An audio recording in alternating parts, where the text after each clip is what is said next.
Welcome to This Explainer. Today, we're going to completely demystify the relationship between humans and machines. If you've been reading the news lately, you're probably feeling at least a little anxiety about computers taking over the world. But today, we're flipping that narrative totally on its head.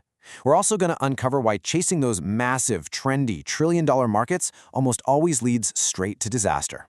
I'm so thrilled you're here, because the source material we're unpacking holds some of the most contrarian, yet absolutely crucial insights into how technology and business actually work. Okay, let's jump right into our roadmap for today. First, we'll hit on how technology fundamentally differs from globalization. Then, we'll check out how giants like PayPal and Palantir built these incredible human-machine hybrids. After that, we're shifting gears to the ultimate cautionary tale, the clean tech bubble burst, followed by the 7 definitive startup questions, and finally, the monopoly illusion. Let's get into it. But before we get to all the advanced tech, our source material anchors us with a pretty hard, inescapable truth. Whether you're an employee, a founder, or an investor, everybody has a product to sell. You might wish we could just ignore distribution and banish salespeople to another planet, but the reality is, if you look around the room and don't see any salespeople, well, you're the salesperson. Which means, above all else, you have to build something fundamentally, undeniably valuable. Which brings us to arguably the most anxiety-inducing question of our modern era. Every single day, the smartphones in our pockets are packing thousands of times more processing power than the computers that literally guided astronauts to the moon. IBM's Watson is out there dominating Jeopardy, we've got self-driving cars on our streets, so it's totally natural to wonder, right? 30 years from now, is there going to be anything left for people to do? Are you going to be replaced? When you hear venture capitalists like Mark Andreessen say, software is eating the world, or when you see those big Forbes cover stories asking if a machine is coming for your job, they're all operating on a shared, unquestioned premise. They assume that better computers will necessarily replace human workers. But as our source points out, that premise is just entirely wrong. Section 1. Humans, Machines, and Competition. Let's lay down a foundational framework for understanding what tech actually is and why this whole replacement myth is so persistent. You see, people constantly confuse the future of technology with the recent past of globalization. When American workers feared cheap labor from overseas, that fear actually made economic sense, because humans really can substitute for each other.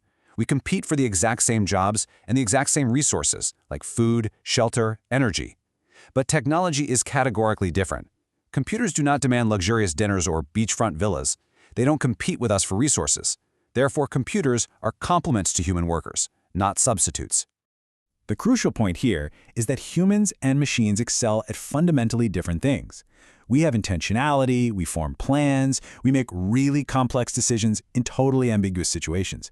Computers are the exact opposite. They are absolute monsters at efficient data processing, but they struggle with the most basic judgments. Back in 2012, a Google supercomputer made huge headlines because, after scanning 10 million thumbnails, it learned to identify a cat with 75% accuracy. Sounds super impressive, right? Well, until you realize that an average 4-year-old child can do that flawlessly. We aren't rivals with computers. They're just our most powerful tools. Section 2. The power of complementarity.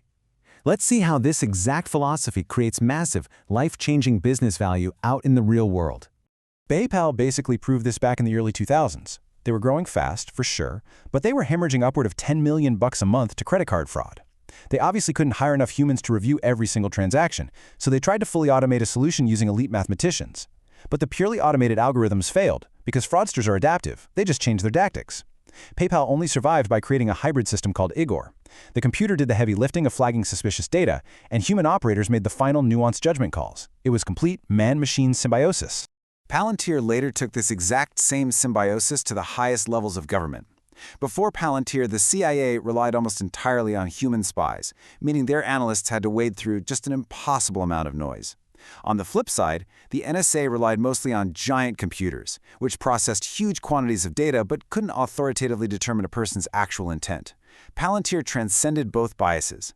Their software processed the massive data feeds and then flagged suspicious activities for trained human analysts to review.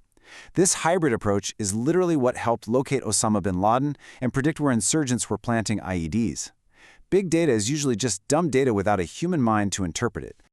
Section 3. The clean tech bubble burst.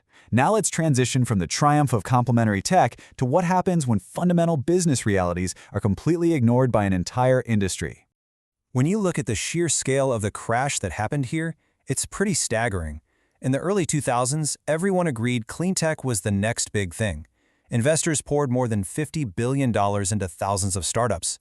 But instead of a healthier planet, we got a massive, spectacular bubble burst. In 2012 alone, more than 40 solar manufacturers went bankrupt. Why? Because rather than building complementary, highly unique tools, these companies relied on miracles instead of solid business strategy. Section 4. The 7 Startup Questions. So, how do you ensure your brilliant idea doesn't end up crashing and burning like the Alternative Energy Index? You have to ruthlessly validate your business model.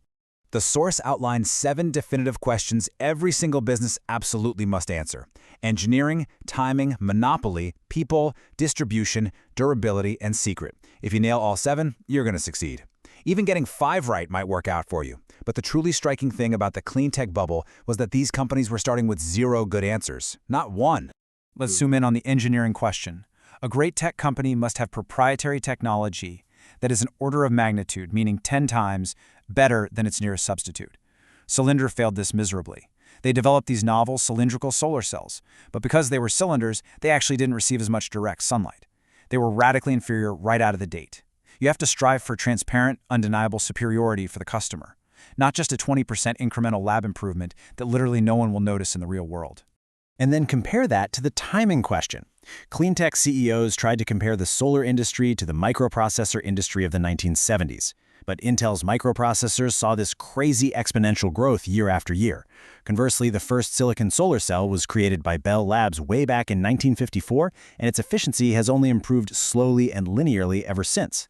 Entering a slow-moving market isn't inherently bad, but doing so without a definite, highly realistic plan to take it over, that's fatal. Section 5. The Monopoly Illusion. This brings us to what might just be the single most dangerous trap for entrepreneurs and investors alike: sizing your market. This quote from billionaire investor John Doerr perfectly captures the misplaced optimism of that era. He boasted that while internet markets were in the billions, energy markets were in the trillions. But what he and honestly so many others completely missed is that huge trillion-dollar markets mean ruthless, bloody competition. When the market is that massive, it's nearly impossible for a startup to stand out, and you end up fighting tooth and nail just to survive. Let me walk you through exactly how this illusion tricks you. Imagine you're the CEO of a solar company. You've successfully installed 100 megawatts of capacity. You look at the total U.S. solar energy production capacity of 950 megawatts, and you realize you own over 10% of the market.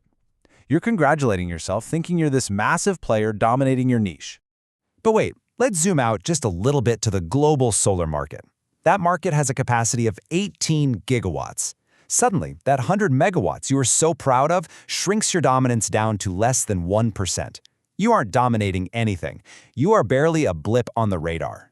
And then, if you compare your 100 megawatts to the total global power generation market, which is 15,000 gigawatts, your company becomes a microscopic, almost invisible drop in a heavily contested, impossibly vast ocean.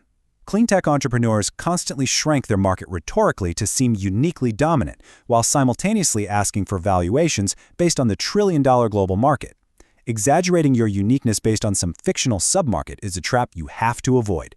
So the big takeaway from all of this is actually deeply empowering. Forget the myth that computers are here to replace us. Refuse the illusion of competing in massive, blood-red oceans.